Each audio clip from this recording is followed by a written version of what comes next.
Krishnamurti, in dialogue with Dr. Alan W. Anderson. J. Krishnamurti was born in South India and educated in England. For the past 40 years, he has been speaking in the United States, Europe, India, Australia, and other parts of the world. From the outset of his life's work, he repudiated all connections with organized religions and ideologies and said that his only concern was to set men absolutely, unconditionally free. He is the author of many books, among them The Awakening of Intelligence, The Urgency of Change, Freedom from the Known, and The Flight of the Eagle.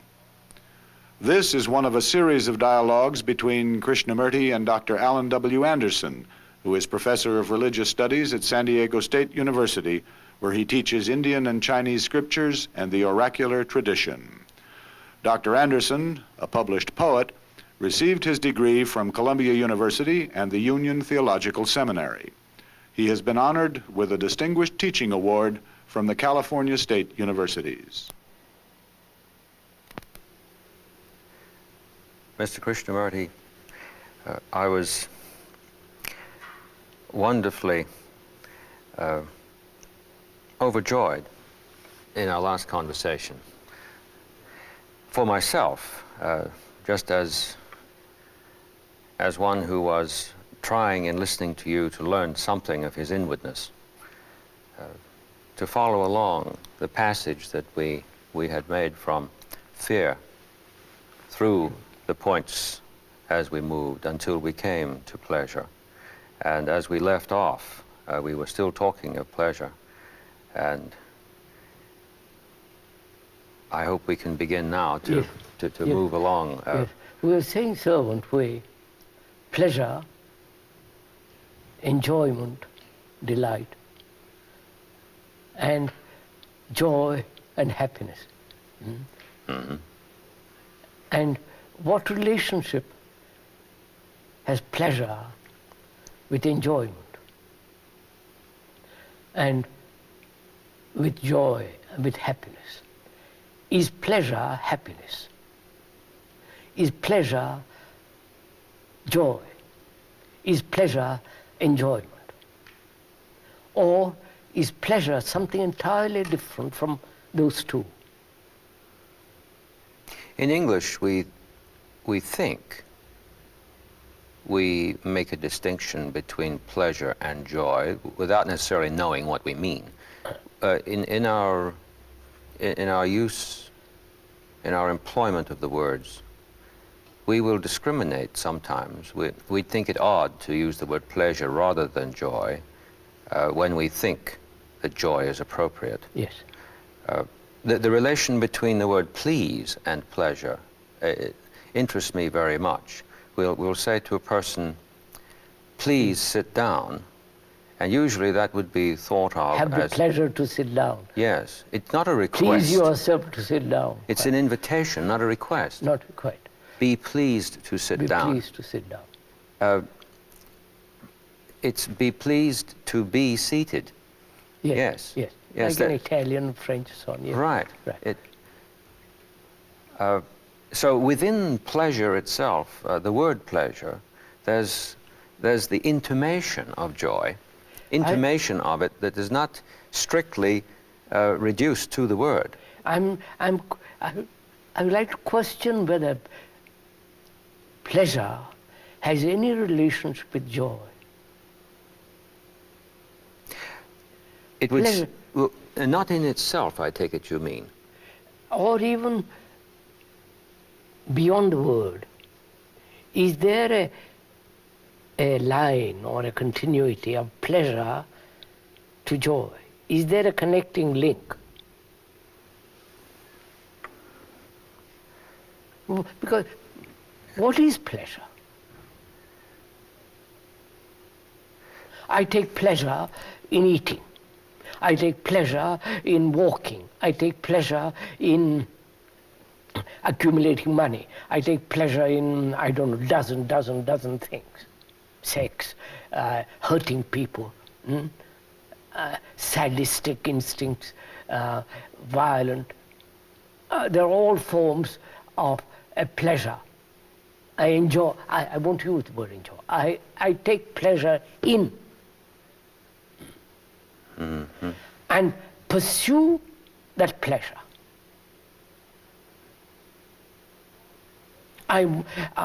One wants to hurt people, and that gives great pleasure. One wants to have power. No, it doesn't matter over the cook or over the wife or over 1,000 people, it's the same. The pleasure in something which is sustained, nourished, kept going.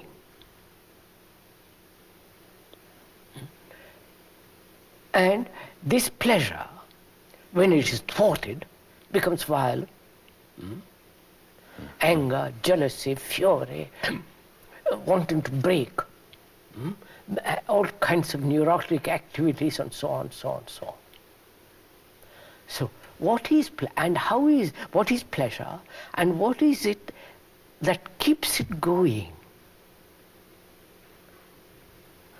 What is the pursuit of it, the constant direction of it?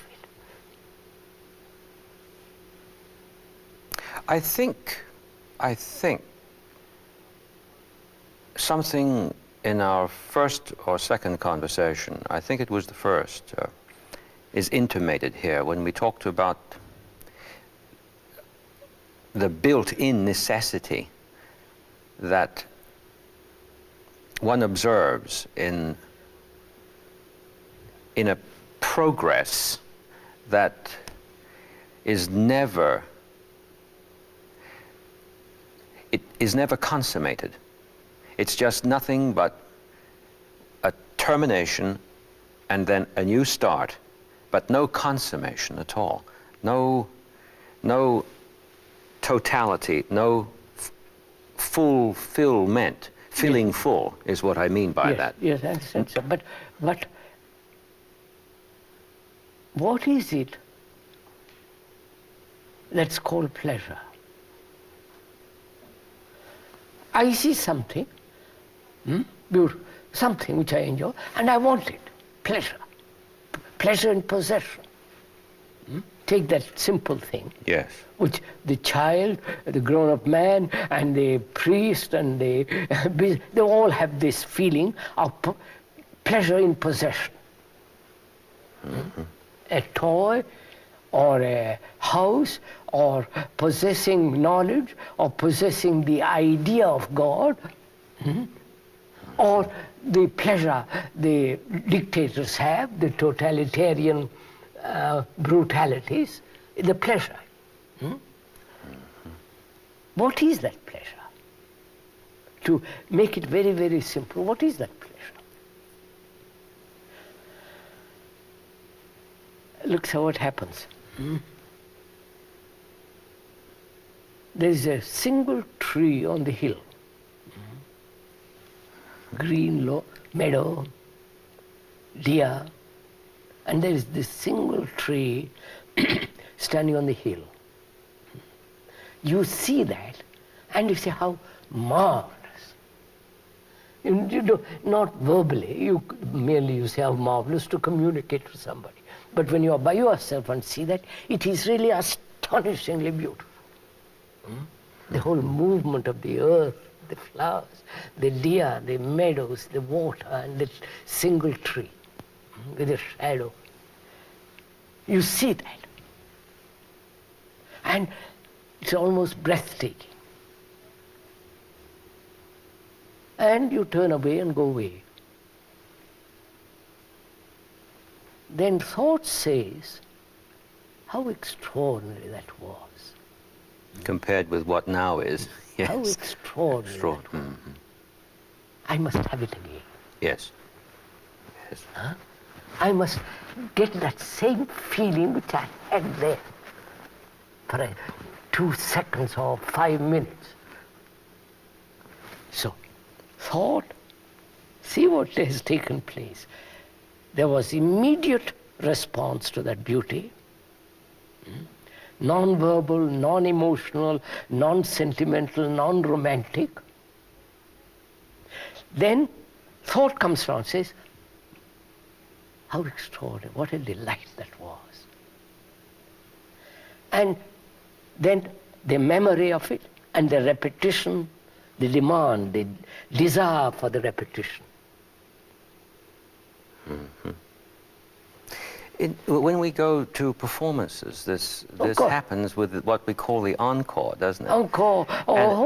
And with encores, there's a creeping embarrassment, because with the first reappearance, well, this is a sign of adulation, praise, and everybody is happy. But then, of course, there's the problem of how many more encores can be made. Maybe the last encore is a signal that we're fed up now. We don't, we don't want it anymore. Right. Yes, I understand. I think I'm following you. So, thought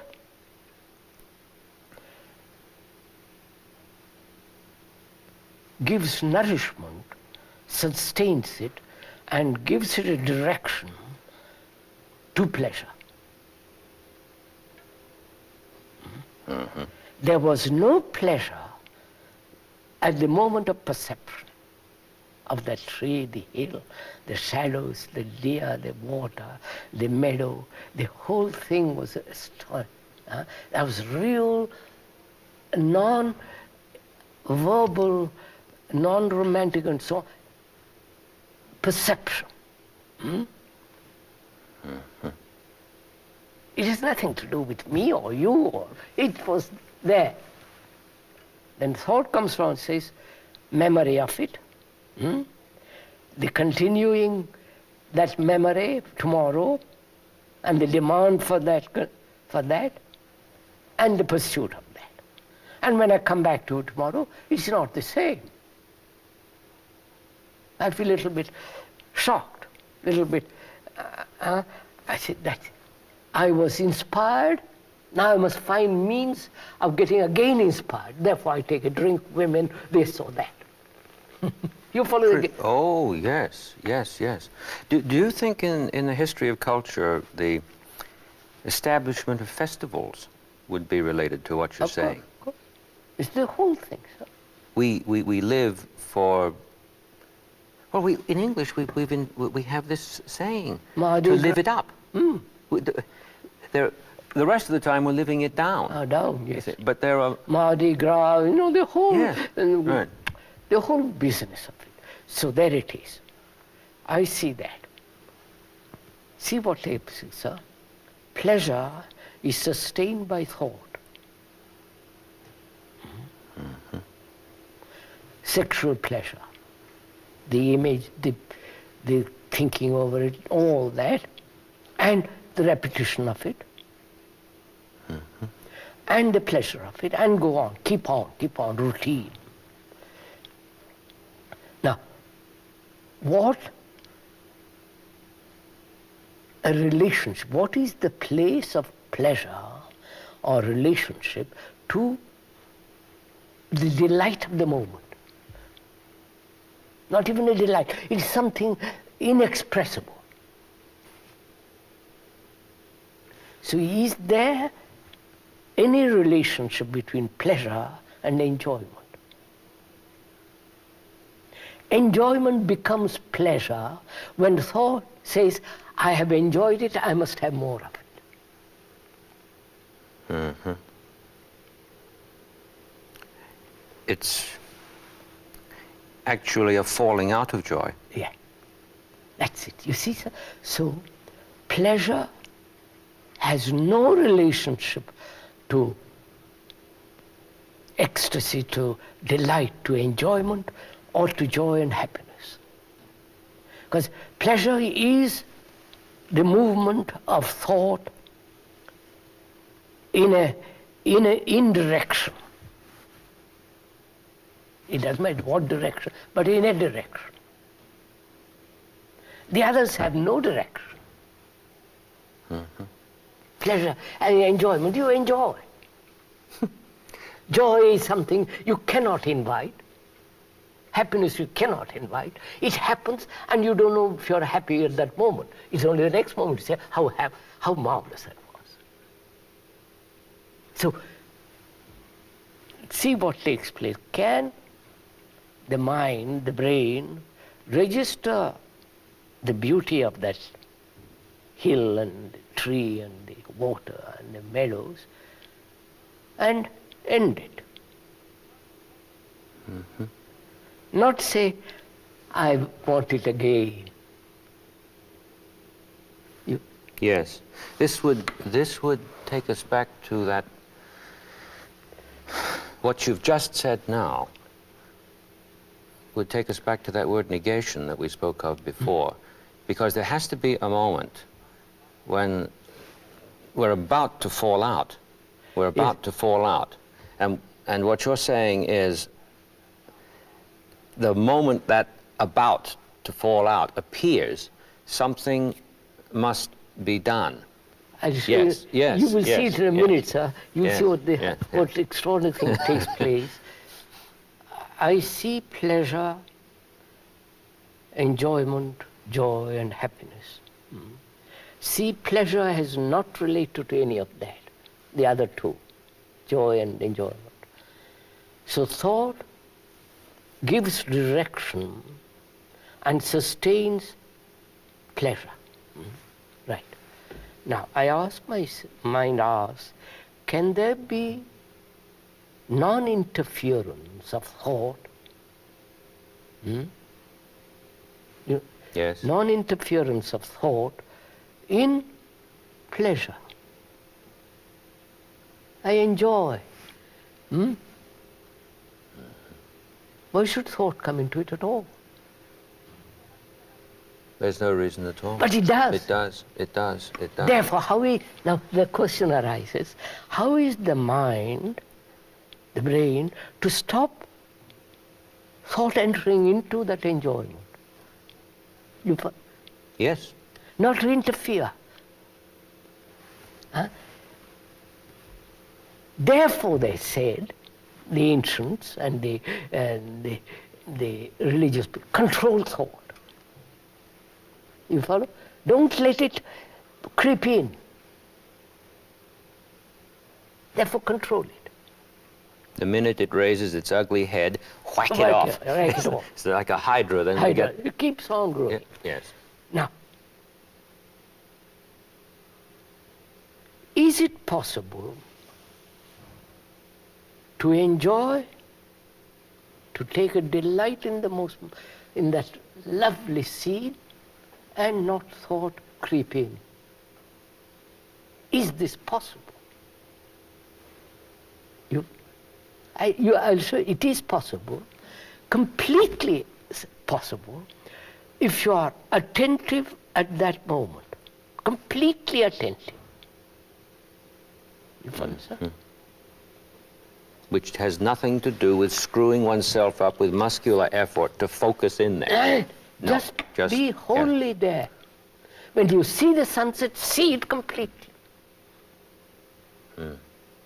When you see a beautiful line of a car, see it. And don't let this thought begin. That means at that moment, be supremely attentive, completely. With your mind, with your body, with your nerves, with your eyes, ears, everything attentive. Then thought doesn't come to you at all. So, pleasure is related to thought. And thought is, in itself, brings about fragmentation, pleasure and not pleasure. Therefore, now after having pleasure, I must pursue pleasure. It makes a judgment. Judgment. A judgment. Judgment.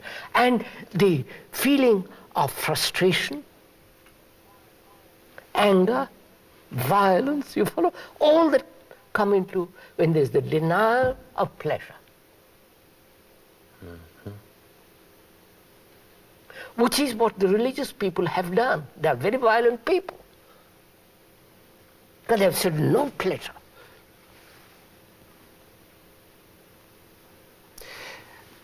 The irony of this is overwhelming. In classical thought, you have that marvelous monument, the works of St. Thomas Aquinas, who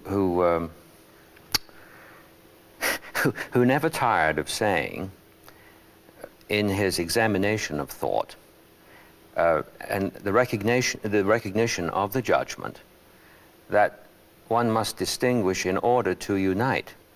And his motive was very different from what seems to have been read, because we've managed to distinguish, but we never see the thing whole and get to the uniting. So the uniting just very it's terrible. So that's the whole point, sir.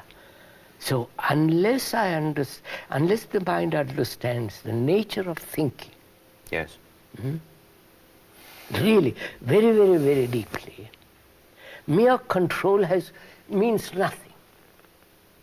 Personally, I've never controlled a thing. It may sound rather absurd, but it is a fact. Marvelous. Never. But I watched it. Yes. The watching is its own discipline and its own action. Discipline in the sense, not conformity, not suppression, not adjusting yourself to a pattern, but the sense of correctness, the sense of excellence. When you see something, why should you control? Why should you control when you see a poisonous bottle on the shelf? You don't control. You say, that's quite right. You don't drink. You don't touch it. It's only when I don't read the sign properly, when I see and I think that it is a sweet, then I take it. But if I read the label, if I know what it is, I won't touch it. There's no control. No, of course not. It's self-evident. Yeah. Yes. I'm thinking of that wonderful story in the Gospel about Peter, who in the storm gets out to walk on the water because he sees his Lord coming on the water, and he's invited to walk on the water, and he actually makes it a few steps, and then it says he loses faith. But it seems to me that one could see that in terms of what you've been saying. At the point where thought took over, he started going down. That was the time when he started going down. But he was actually the reason that I'm referring to that is because I sense in what you're saying that there is something that supports, that is a support, that's not a support that's fragmented from something else, but there is an abiding something which must be sustaining the person. I wouldn't put it that way, sir. That gives that door, leaves a door open, that opens a door to the idea in you there is God. Yes, I see the trap. In you there is the higher self. In you there is the Atman, the permanent. Maybe we shouldn't say anything about there. No, we can say this, no. To see, look what we have done, sir, this morning. To see appetite, desire, to see the implication, the structure of pleasure, and its no relation to enjoyment and to joy, to see all that, to see it, not verbally, but actually, through observation, through attention, through care, through very careful seeing, that brings an extraordinary quality of intelligence. From intelligence is sensitivity. To be utterly sensitive. in seeing. If you call that intelligence the higher self or whatever, it has no meaning. You follow? It's as though you're saying at that instant it's released. Yeah. That intelligence comes in observation. Yes. And that intelligence is operating all the time if you allow it. Not if you allow it. If you're seeing. I mean, I have seen all my life people who have controlled, people who have denied, people who have negated, who have sacrificed, who have controlled, suppressed furiously, disciplined themselves, tortured themselves. And I say, for what? For God? For truth? A mind that is made tortured, crooked, brutalized? Such a mind can see truth? Certainly not. You need a completely healthy mind. A mind that's whole, that's mind that is holy in itself. Otherwise you can't see something holy. Unless the mind is sacred, you can't see what is sacred.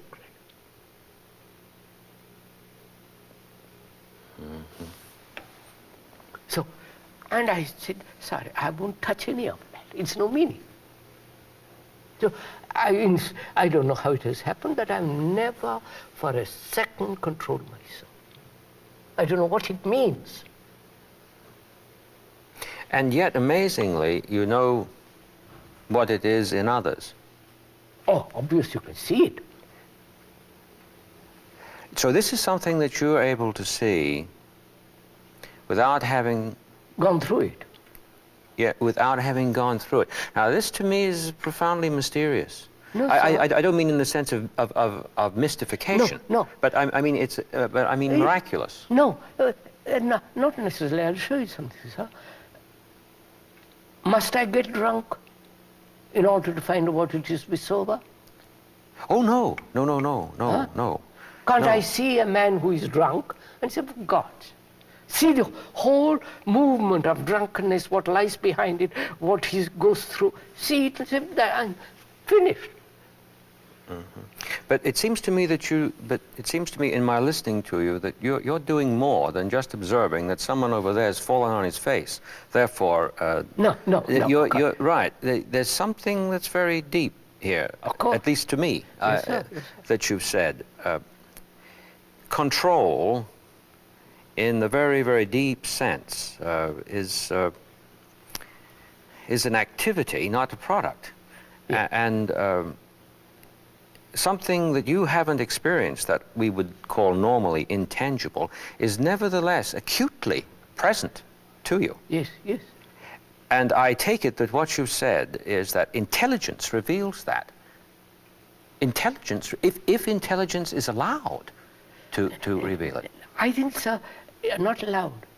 That's a danger, to allow intelligence to operate, which means you have intelligence, then you allow it. Yes, I see the trap of that construction. Yes, I see what you mean. Yes, because now we've got an observer who's got a new gimmick. Yeah, that's right. Yes, I see what you mean. Here. Please go on, please. So, you see, that's why discipline has a different meaning. When you understand pleasure, when you understand its relationship to enjoyment and to the joy and happiness and the beauty of happiness, beauty of joy and so on, then you understand the utter necessity of a different kind of discipline that comes naturally. After all, so look at the word discipline in itself means to learn. To learn, not to conform, not to say, I must discipline myself to be like that. or not to be like that. The word discipline, as we both see, is to learn. That to learn means I must be capable of hearing, of seeing, which means the capacity which is not cultivable. You can cultivate a capacity, but that's not the same as the act of listening. I don't know if I'm... Oh, yes, you are. Yes, you are. Yes, I follow. Very clear, very clear. The capacity to learn demands a certain discipline. I must concentrate, I must give my time to it, I must set aside my efforts in a certain direction and all that. That is, developing a certain capacity needs time. Yes. But perception has nothing to do with time. You see and act. As you do when you see a danger. You act instantly. You act instantly because you're so conditioned to danger. Exactly. That conditioning is not intelligence. I don't... You're just conditioned. You see a snake and you recoil and you run away. You see a dangerous animal, you run. That's all self-protective, conditioned responses. That's very simple. But perception and action is not conditioned. You know, we have in the history of the English language turned that word fear upside down in terms of its derivation, because if I remember correctly, fear comes from the Anglo-Saxon word that means danger. That means danger. Danger, of course. And now we've psychologized that word. And now fear means rather my emotional response to the danger and not what I ought to be doing. Yeah, not aware the danger of fear. You follow? Yes. That means, look, no, the ordinary human beings are conditioned now as they are by the culture, by the civilization they live in. They accept nationalism. Say, for instance, taking that for example, they accept nationalism. And the flag, the nationalism, and all the rest of it. Nationalism is one of the causes of war. Oh, yes, indubitably, yes. As patriotism and all the rest of it. Now, we don't see the danger of nationalism because we are conditioned to nationalism as being security. But we do see our fear of the enemy. Enemy, of course. Yes, right. And contemplating that fear of the enemy dulls our capacity to deal with the danger. Danger. So, fear, pleasure, and discipline. You follow, sir? Discipline means to learn. I am learning about pleasure. Mind is learning about pleasure. Learning brings its own order. Its own. Its own order. Yes, yes. That's what I've been calling miracle. Yes. It just asks you to just jolly well leave it alone. It brings its own order.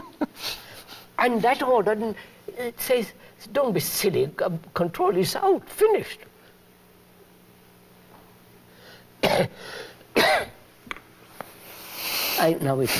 I talked to a monk once. He came to see me. He had a great many followers. And he was very well known. He's still very well known. And he said, I have taught my disciples. He was very proud of having thousands of disciples. Yes. And it seemed rather absurd for a guru to be proud. He was a success. He was a success. And success means Cadillacs or Rolls Royces, European and American followers. You follow all that circus that goes on. Yeah, and his gimmick works. Gimmick works. And he was saying, I have arrived because I have learned to control my senses, my body, my thoughts, my desires. I have held them, as the Gita says. Hold your, something about you're riding a horse, holding them.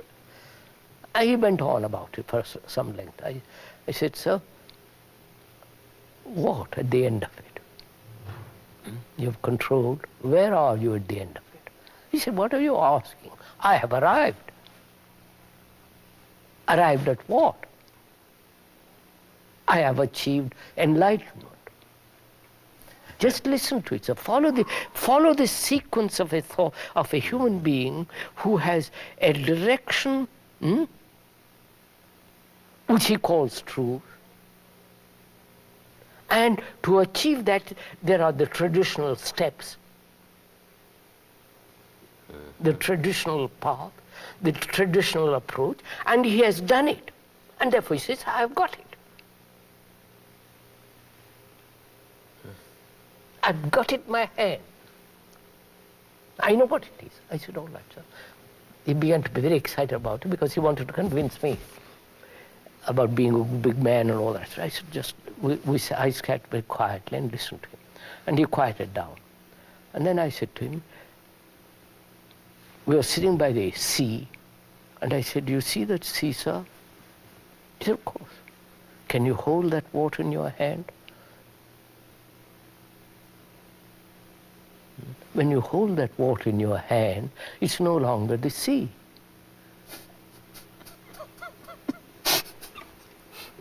Right. He couldn't make out. I said, all right. And the wind was blowing from the north, slight breeze, cool. And he said, there's a breeze in there. Can you hold all that? No. Can you hold the earth? No. So what are you holding? Words? You know, sir, he was so angry. He said, I won't listen to you anymore. You're an evil man. And walked out.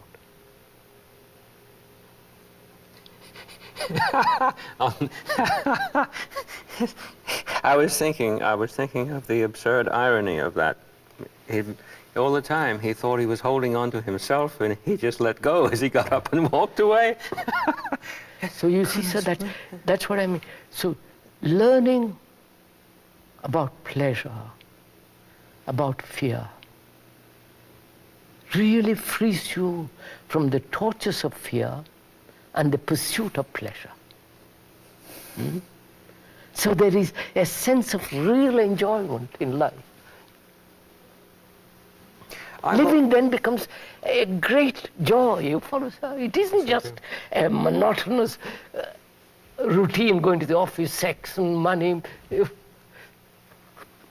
I've always thought it's a great misfortune that in that splendid rhetoric of our Declaration of Independence, we have that phrase, the pursuit of pleasure. Pursuit of pleasure. Because the child, the bright child, is reared on that. Oh, rather, sir. And when you're very young, you're not about to turn around and say everybody's daft. I know. That's. So from this you see, discipline in the orthodox sense has no place in a mind that's really wanting to learn about truth. Not philosophize about truth, not theorize about truth. As you say, tie ribbons to it, but to learn about it. Learn about pleasure. It is really out of that learning comes an extraordinary sense of order, which we were talking the other day. The order of which comes with the observation in oneself of pleasure. The order. And there is pleasure, there is enjoyment. A marvelous sense of ending each enjoyment as you live, each moment. You don't carry over the past enjoyment. Then that becomes a pleasure. Then it has no meaning. But repetition of pleasure is monotony, is boredom. And they are bored in this country and other countries because they're fed up with pleasure. But they want other pleasures in other directions. And that's why there is the proliferation of gurus in this country. Because they're all once, the circus kept going. So discipline is order. And discipline means to learn about pleasure, enjoyment, joy, and the beauty of joy. And when you learn, you follow, sir. There's always new. I've just thought. Well, thought's not the right word. Something flashed in the communication of what you have been pointing to. If you don't mind, I'd rather say that you've been pointing to than to use the Yes, phrase that yes. you've been saying. Yes, sir, yes. I hope I've understood you correctly here, because in terms of the communication problem, it seems that there's been a profound confusion between perception and practice. Yes. Oh, yes. I have grasped that. Yes. It's as though we have the idea that perception is perfected at the end of practice. Practice is routine, is Yeah. death. We do have that idea. I know. Yes. And of course, You see, sir, they've always said freedom is at the end, not at the beginning. On the contrary, it's at the beginning. It's the first step that counts, not the last step. So if we understand this whole question of fear, pleasure, joy, their understanding can only come in freedom to observe. And in the observation, learning and the acting, they're all at the same minute, no? At the same moment. Not learn, then act. It is the doing, the seeing, all taking place at the same time. That is whole. all these marvelous participles being in the infinite mode in themselves. Right. In themselves. Yes. A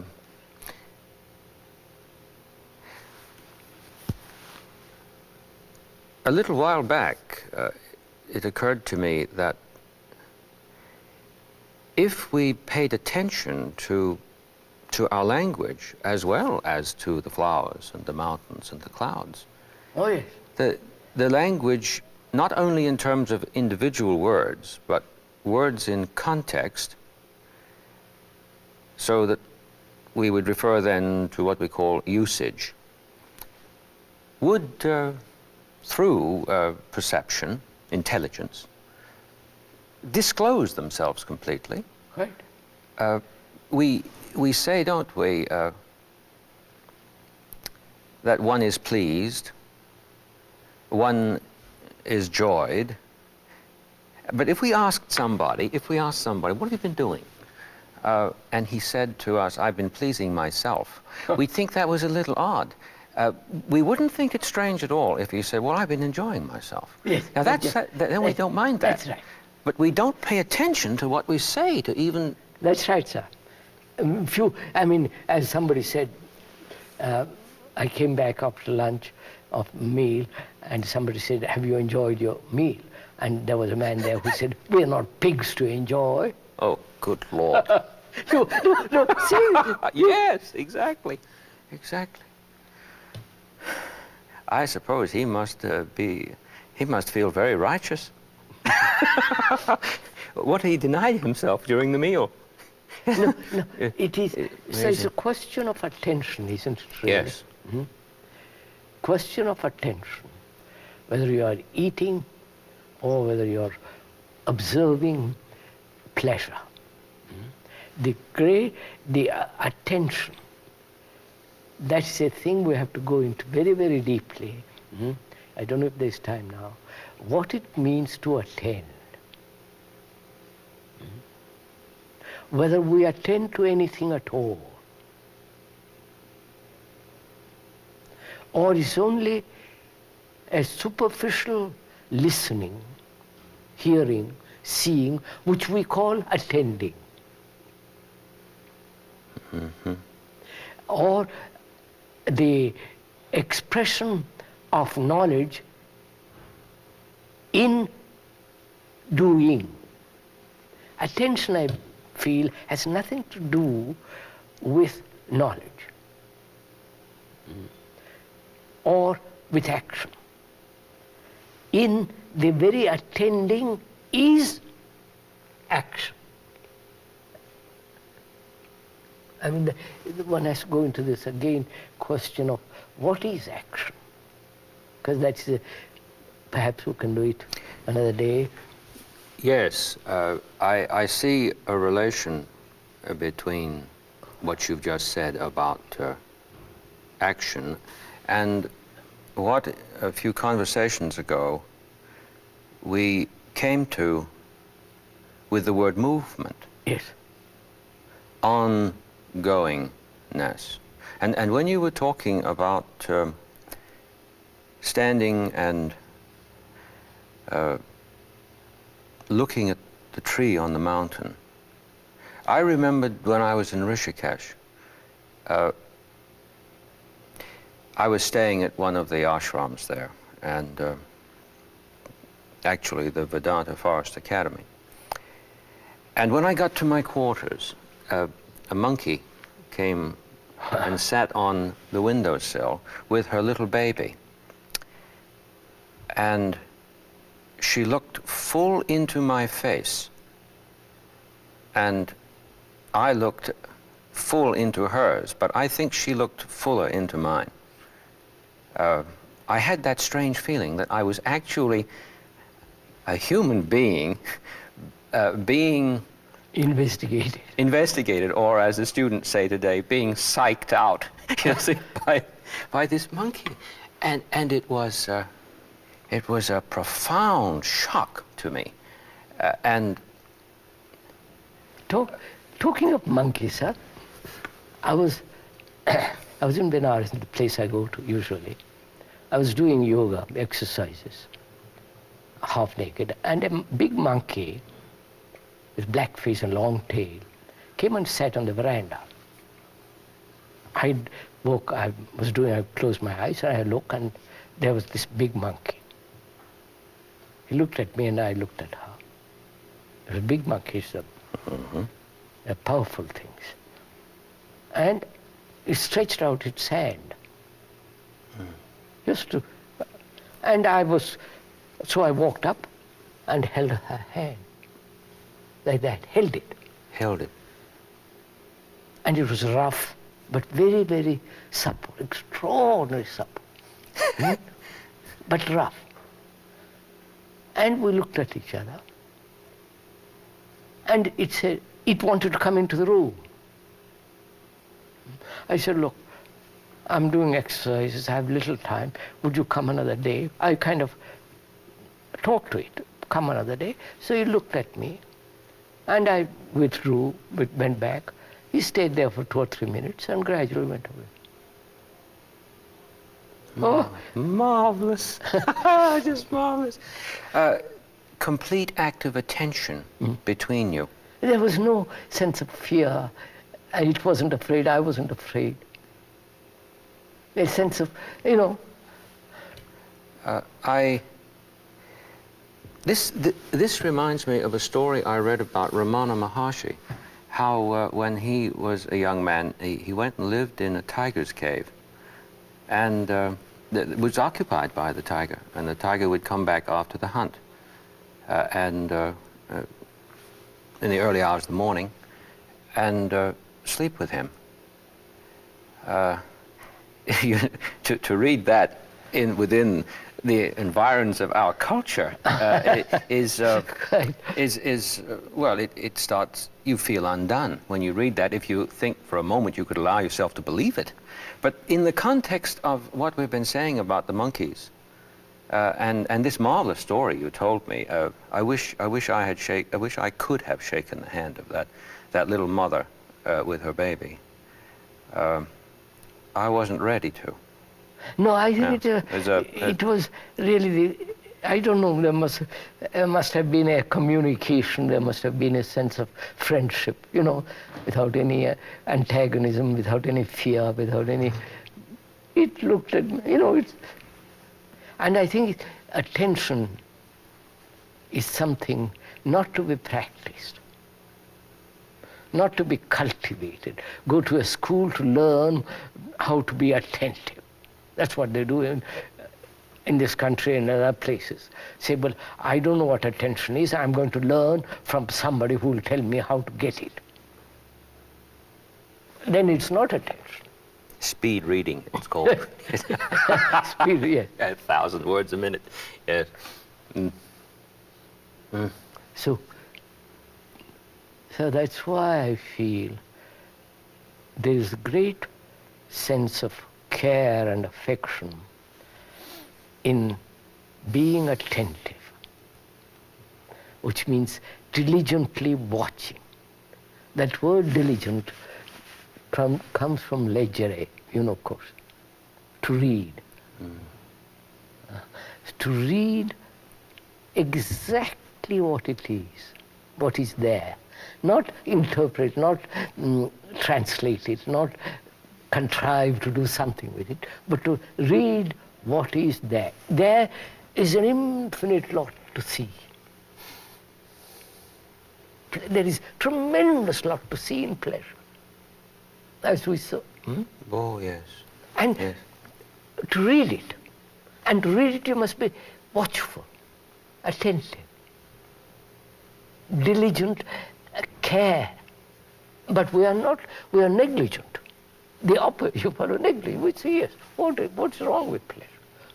There's a colloquial remark in our tongue when somebody wishes to secure attention, they will say, do you read me? Yeah. That, of course, has been taken over into technology, into different aspect. But quite apart from what someone would be saying with earphones on in a plane, just common ordinary practice, sometimes a person will say that. So what we have done is really read this whole map. Yes.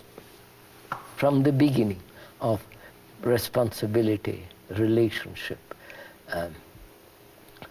fear, pleasure, all that we have. Just to observe this extraordinary map of our life.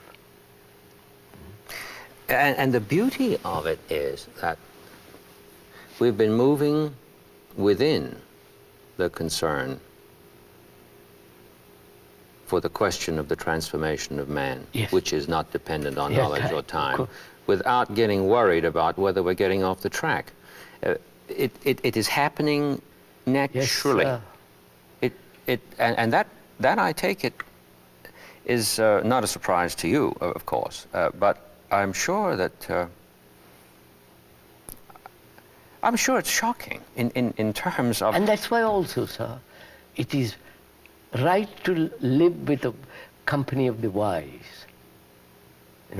Be with a man who is really wise, not this phony people who wise, but real wisdom. Not bought in books, not attending classes where you're taught wisdom. Wisdom is something that comes with self-knowing. Reminds me of a hymn in the Veda that talks about the goddess of speech, who never appears except among friends. Yes. Marvelous. Actually, that means that unless there is the care, the affection that you mentioned, Yes. that is continuous, concurrent with attention, there can be nothing but babble. Of course. There can babble. That Which the modern world is encouraging, you see. yes. Again, which means the superficial pleasures. Not enjoyment of, you follow, superficial pleasures have become the curse. Because, and to go behind that is one of the most difficult things for people to do. Because it goes faster and faster. Yeah, that's just it. It goes faster and faster. And that's what is destroying the earth, the air, everything they're destroying. There is a place I go to every year